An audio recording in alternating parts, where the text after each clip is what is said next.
Hello, and welcome to the Permission to Breathe podcast, a transformative space dedicated to providing a sanctuary where you can inhale deeply and exhale freely, embracing your grief journey unapologetically. I am your host, Dr. Tammy Isaac, here with you every Monday to offer comfort, guidance, and hope.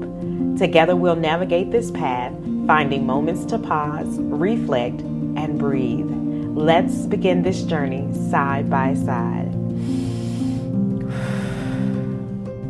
Are you grieving and feel like you're struggling alone? You don't have to walk this path by yourself. Book a virtual session with Dr. Tammy Isaac at Breathe Grief Counseling Center.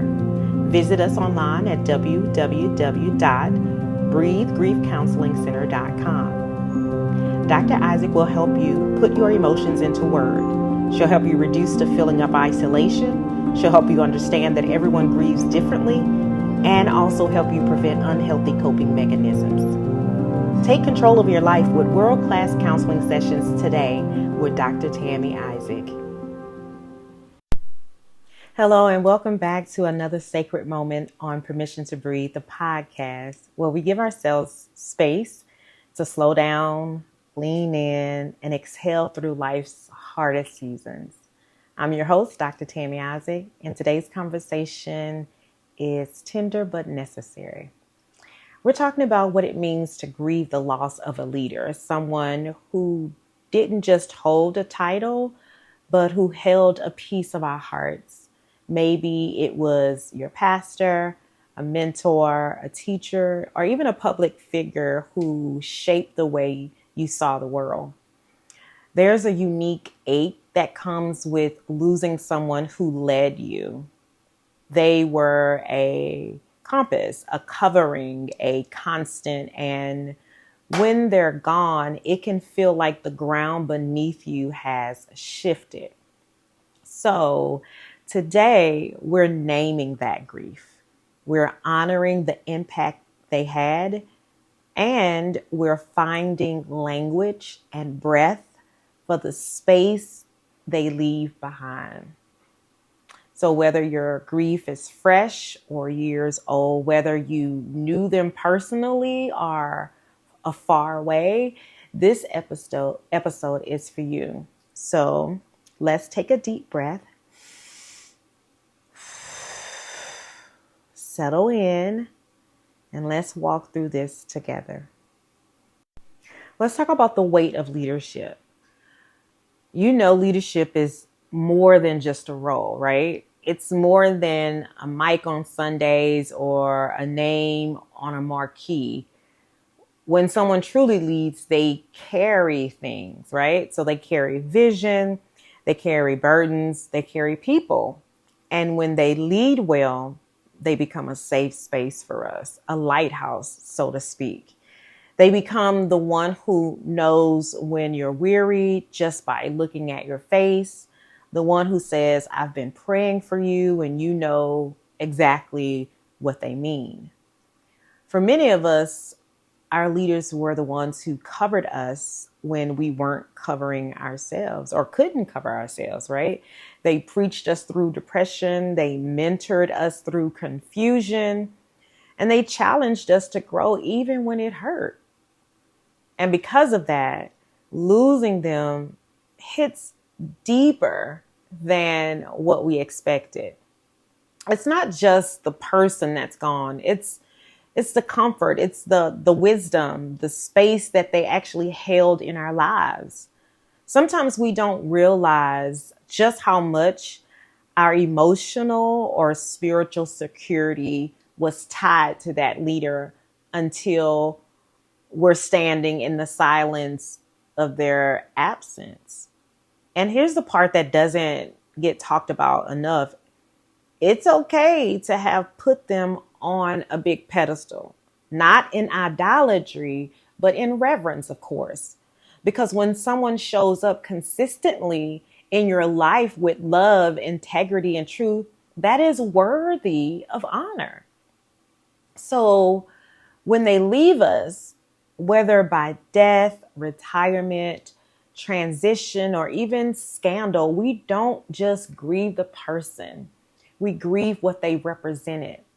We grieve who they were, who we were with them, actually, and who we hoped we could still become with their guidance. And that's real grief. And it's valid. It's layered and it deserves to be felt. Come on now, let's just take a deep breath right there. Whew, that was a lot. You know, if you're feeling lost without the one who used to pour into you, you are not crazy. You are not weak. Guess what? You're human. And you're honoring their impact by acknowledging the weight they carried and what it now feels like to carry it without them.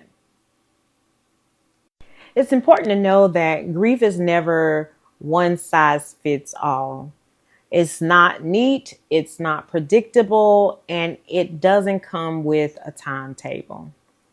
And when we grieve a leader, especially one who poured into our lives, the layers of that grief can catch us off guard. So let's talk about some of those layers. So the first one I want to talk about is the personal layer. For those of us who knew them closely, maybe they were your mentor, your pastor, your spiritual parent. The grief now is intimate. It's not just I missed their sermons or they were such a good leader. It's they knew me. They saw me. They spoke life into the broken places in my life that I didn't even tell anybody else about. And when that voice goes silent, it feels like a part of you has been muted as well. Then there is a communal layer. Then there's the grief that shows up within community when a whole congregation, the staff or circle of people are mourning together. You walk into spaces where their presence used to be and the silence is loud. You feel the tension between trying to honor their memory and figuring out how to move forward. And sometimes that kind of shared grief brings us closer together in unity with one another. And other times it can also divide us because we all grieve differently. Some want to talk about it, some want to avoid it. And that can really get messy, but also remembering it's still human. It's us figuring out how to deal with our emotions. But communal grieving, I believe, especially within church and spiritual spaces, are important.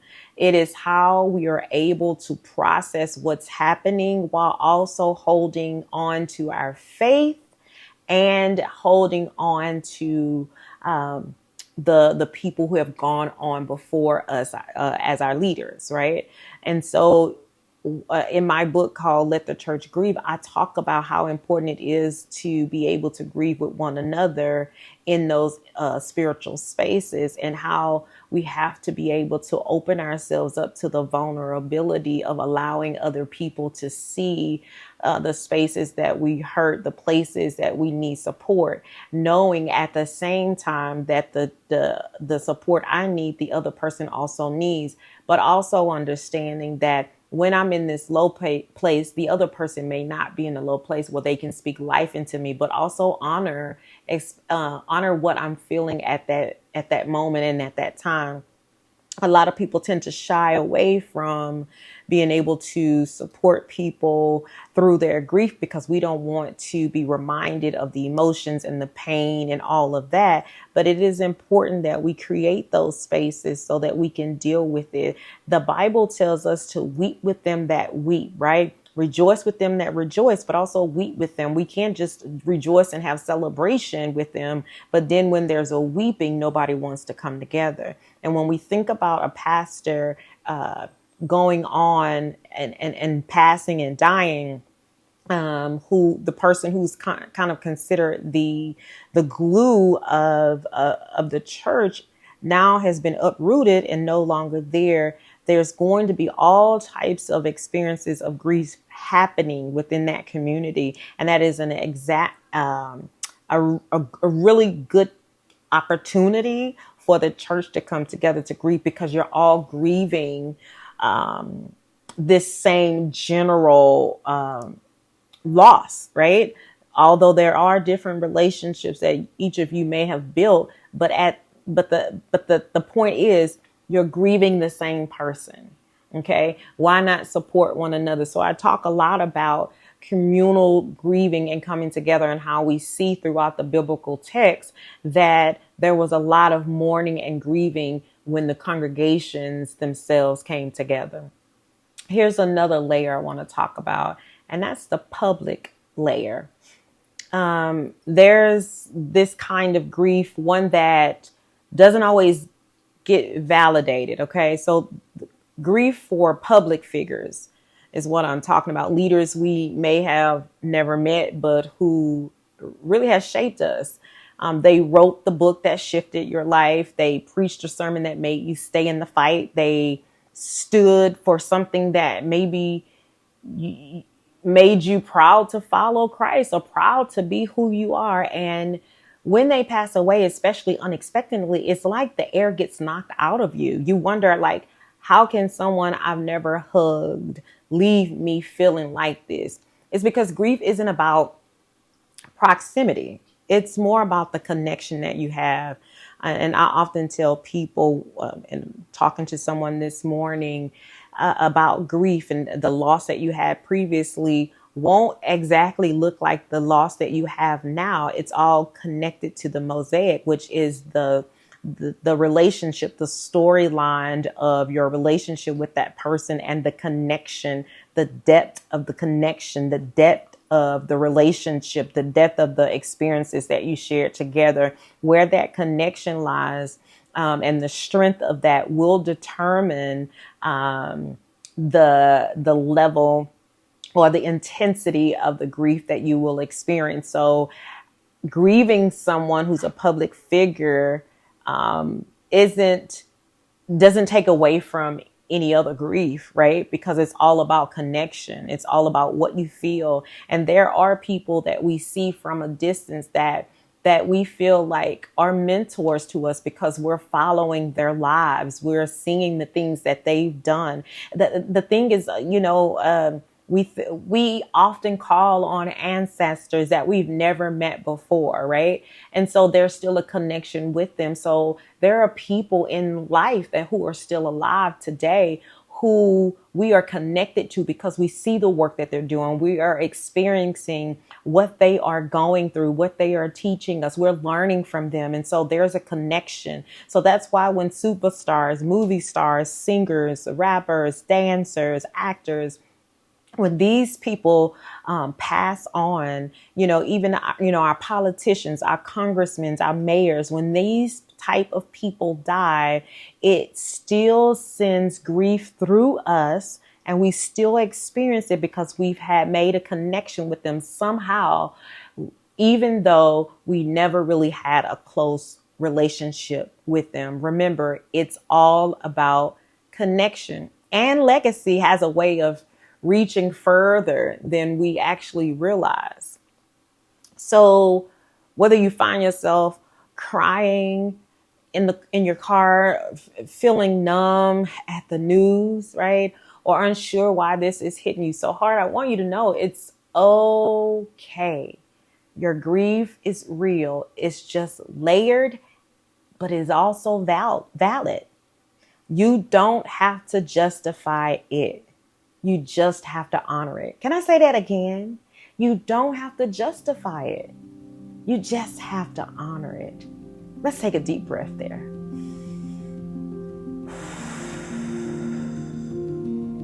And let's honor the grief that we have. Today's episode is sponsored by Let the Church Grieve by Dr. Tammy Isaac, a compelling book that explores the often overlooked subject of grief within spiritual communities. Dr. Isaac combines personal antidotes with theological insights, providing a compassionate framework for understanding and addressing grief collectively. This book emphasizes the need for spiritual leaders to create safe spaces for mourning and guides congregations through the grieving process with faith and empathy. It's a must read for anyone looking to support those experiencing grief within their spiritual communities. Grab your copy of Let the Church Grieve at www.drtammyisaac.com today and begin the journey towards healing and growth. Now back to our show. You know, one of the hardest things about grief is feeling like you have to hold it in, especially when the person you're grieving was your strength, your leader, your go-to, the one who always had the words when you didn't. But let me say this as clearly and tenderly as I can. You have permission to mourn out loud, unfiltered, without guilt, without a performance. You don't have to be strong for everybody else right now. You don't have to quote scripture to cover your heartbreak. You can cry. People, you can cry, and you can even question. You can say, God, why now? Or what do I do without them? And there's this thought pattern that people feel like you can't question God. No, you can ask God questions out of the sincerity and genuality of your heart and your concern and the pain that you're experiencing. Grief is not the absence of faith, right?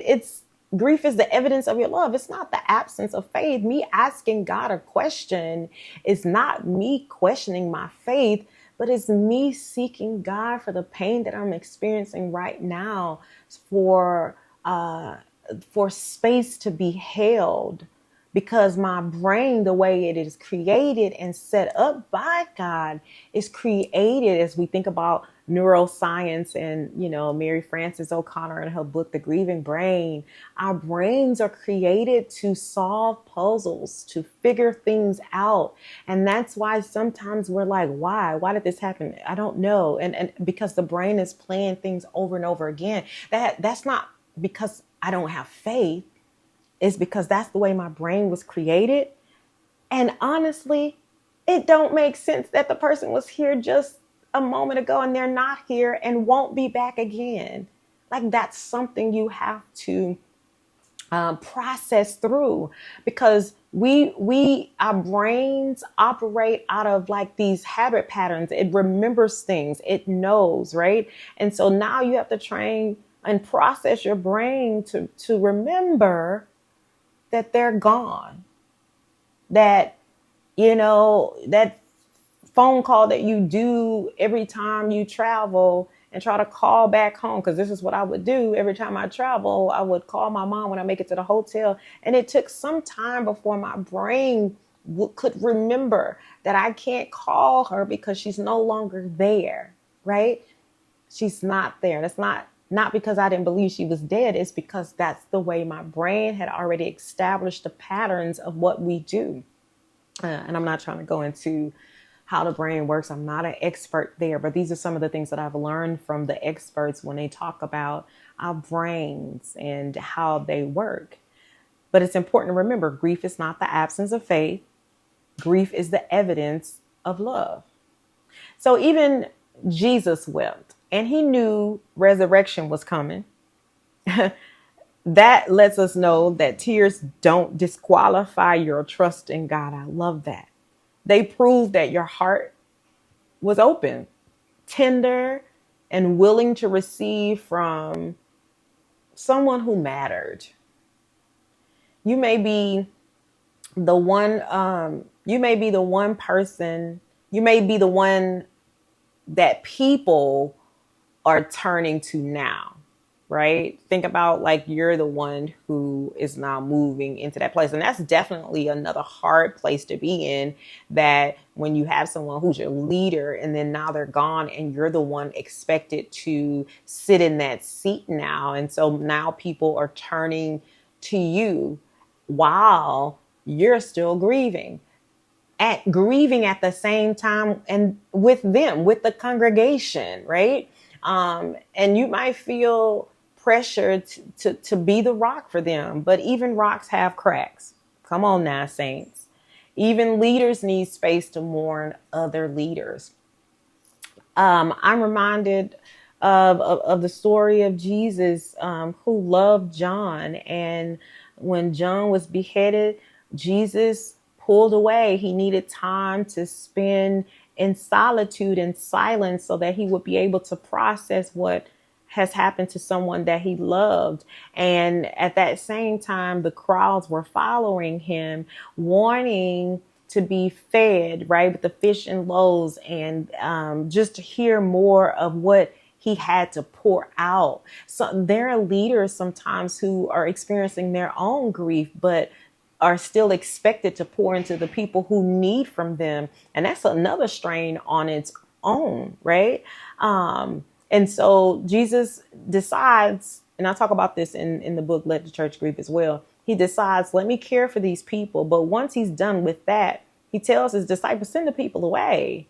And so and then he said, we're going over to the other side. They go over to the other side. But before he goes to meet them on the other side, he goes and he spends basically the night by himself in solitude. So even though he continued to work and care for the people, he still made sure that there was time that he could spend processing and allowing his grief to run its course. And he shows how he is human while still being God. And he shows that leaders need space to mourn their own grief, their own challenges, their own experience, their own loss from family, their own overwhelmness. They need time and that space. So today, let this be your reminder. You don't have to shrink your grief just because they were great. Okay. You can honor their legacy and also acknowledge your pain at the same time. Okay. You can say they were amazing and I missed them deeply, and both can be true. You can hold space for both thoughts, both experiences, both emotions. And if the tears come, hey, let them roll. If the anger comes, come on, talk to God and let him know how upset you are. If the silence stretches long, just sit with it. It's okay. Breathe through it. Because what? You're not broken. You're what? You're human. I want you to take a deep breath.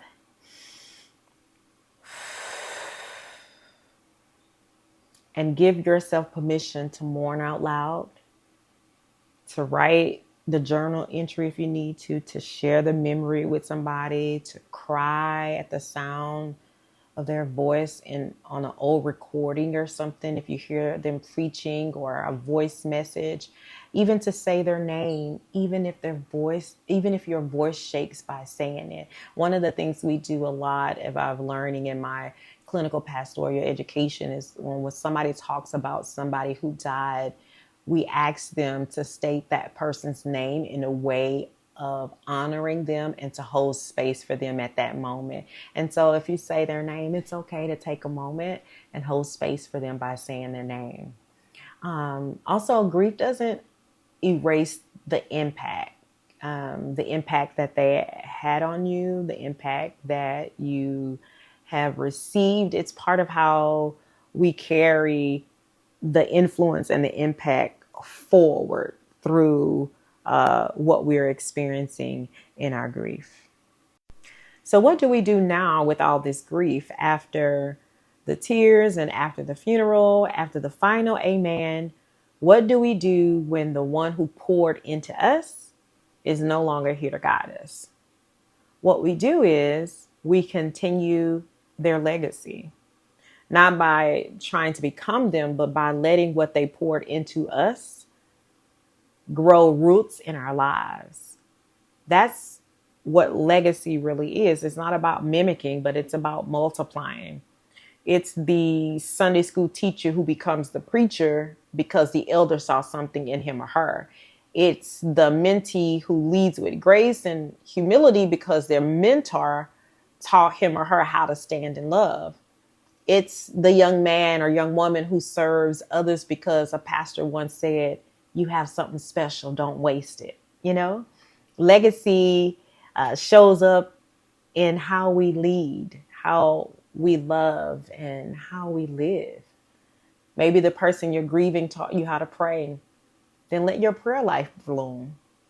Maybe they challenge you to lead with integrity. Now it's your turn to lead the way. Maybe they believed in you when you didn't believe in yourself. Carry that same belief to someone else. There's a spiritual principle we often hear. The mantle doesn't die with the prophet. Okay. It gets passed down, not just to one person, but often to a generation ready to carry the weight with fresh oil. So the question becomes, what did they leave in you? What did they leave you with?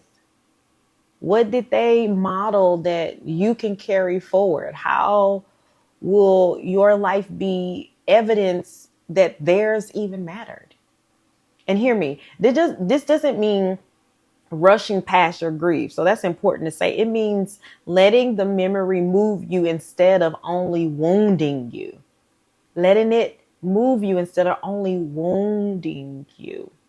It means taking your time, but not standing still forever. It means letting their life inspire your next steps. I believe someone listening today is being stirred, not just because the one who led you, but to step into what they were preparing you for all along. It's becoming real.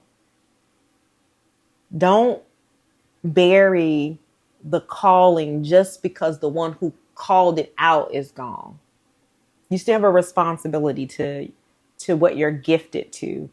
Don't abandon the ministry. Don't abandon the dream, the service, just because you feel alone. Because the truth is, you're not alone. You're covered in the prayers they already prayed over you.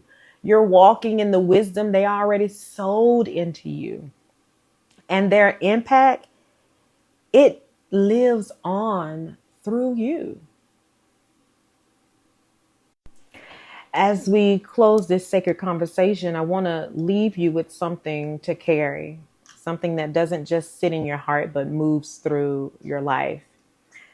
Grieving a leader is not just about loss.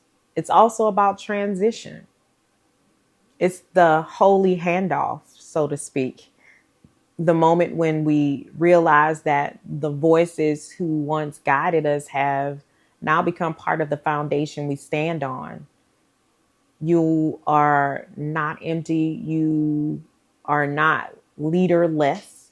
You are an extension of their legacy. And you get to decide how their light continues. So here's what I want to invite you to do this week. Number one, name who they were to you. Not just their title, but their role in your life. Were they your encourager, your challenger, the one who saw you when no one else did? Just say it out loud or even write it down. The second thing I want you to do is name what they taught you. What principle, phrase, or posture are you carrying now because of them? And I want you to hold on to that and let it shape your decisions, your relationships, and your leadership. And the third thing is pass it on. Call someone, teach someone, encourage someone. Even if it's just a kind word or a lesson shared over coffee. Let the legacy multiply through you. Okay? Let's take a deep breath.